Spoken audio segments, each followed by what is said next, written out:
दोस्तों नमस्कार, मैं जगन्नाथ गौतम सियासत हिंदुस्तान यूट्यूब मंच पर आपका स्वागत है। दोस्तों, ये तो आप जान ही गए हैं, समझ ही गए हैं, जो इकॉनमी के बारे में भारत सरकार की या हमारे प्रधानमंत्री जी के जो दावे थे वो सारे खोखले साबित हो रहे हैं। इस बात का बड़ा जोरदार प्रचार किया गया था, छाती पीट पीट कर। देखो, भारत की इकॉनमी जापान को पीछे छोड़कर चौथे नंबर पर पहुंच गई है और ये 2027 में तीसरे नंबर पर पहुंच जाएगी।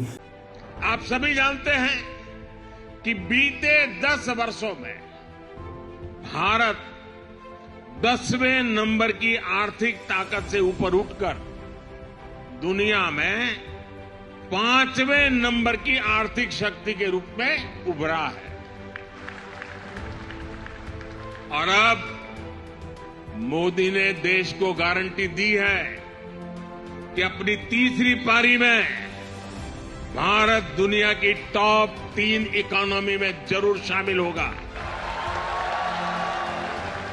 सरकार ने आने वाले 25 साल का भी टारगेट तय किया है। $5 ट्रिलियन का लक्ष्य हो, $10 ट्रिलियन का लक्ष्य हो, हम इन सभी पर काम कर रहे हैं।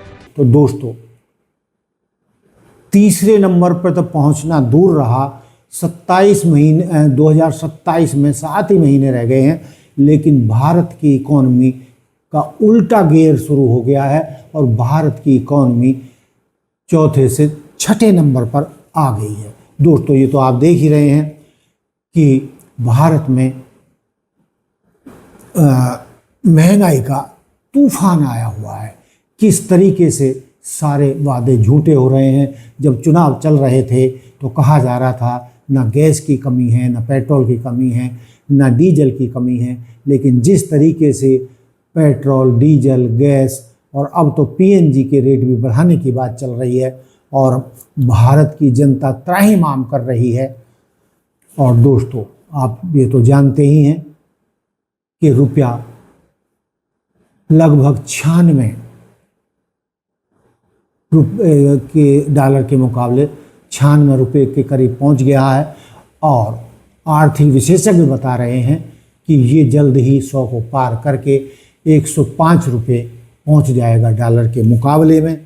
और उस दौरान भारत की क्या दुर्गति होगी, या भारत की इकॉनमी क्या छठे नंबर से भी और नीचे आ जाएगी। जो लग तो ऐसा ही रहा है कि जो सरदार मनमोहन सिंह जी जब प्रधानमंत्री थे उनके काल में थी, और इस बीच जो इन्होंने सारे दावे किए थे कि हम इकॉनमी को वहाँ ले जाएंगे, और जो मोदी जी भाषण देते थे कि जैसे जैसे रुपए की कीमत गिरती है, प्रधानमंत्री की इज्जत भी उतनी तेजी से नीचे गिरती है। ये ऐसे नहीं होता मित्रों। मैं शासन में बैठा हूं, मुझे मालूम है इस प्रकार से रुपया इतनी तेजी से गिर नहीं सकता। अरे ये नेपाल का रुपया नहीं गिरता है, बांग्लादेश की करेंसी नहीं गिरती है, पाकिस्तान की करेंसी नहीं गिरती, श्रीलंका की करेंसी नहीं गिरती। क्या कारण है हिंदुस्तान का रुपया पतला होता जा रहा है? ये जवाब देना पड़ेगा आपको। देश आपसे जवाब मांग रहा है।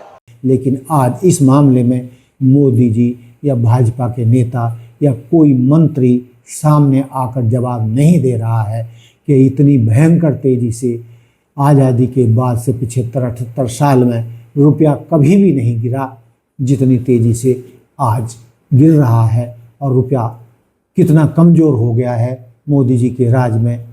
कभी किसी और प्रधानमंत्री के कार्यकाल में रुपया इतनी तेजी से नहीं गिरा था। तो दोस्तों, मतलब कहने का मतलब ये है कि हम लगभग हर क्षेत्र में अब पिछड़ते जा रहे हैं। प्रेस फ्रीडम इंडेक्स में भी जो देश के 187 देशों में हम 151 नंबर पर थे, अब हम 157 नंबर पर पहुंच गए हैं। यानी प्रेस की आज़ादी के मामले में हमारी जो हालत है, पड़ोसी देशों पाकिस्तान जहां तानाशाही है, नेपाल, अपना बांग्लादेश, उनसे भी नीचे हमारी हालत है। और वो तो आप देख ही रहे हो कि गोदी मीडिया किस तरीके से घुटनों के बल सरकार के सामने लंबा लेट गया है और जो लोकतंत्र का चौथा स्तंभ प्रेस एक बहुत बड़ी ताकत होती थी, आज वो ताकत खत्म हो गई है, क्योंकि देश का सारा मेन स्ट्रीम मीडिया सरकार का भांड बन चुका है, गोदी मीडिया बन चुका है, सरकार की गोद में जा बैठा है। वो जनता के मुद्दे कम उठाते हैं, मोदी जी के गुणगान ज़्यादा करते हैं या सरकार का गुणगान ज़्यादा करते हैं।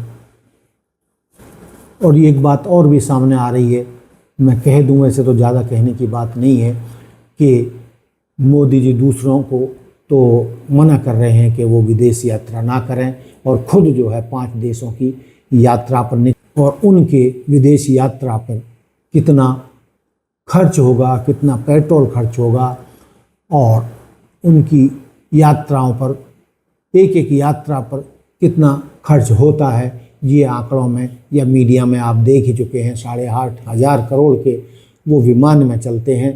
तो दोस्तों देखते रहिए सियासत हिंदुस्तान। जय हिंद, जय भारत, जय संविधान, नमस्कार।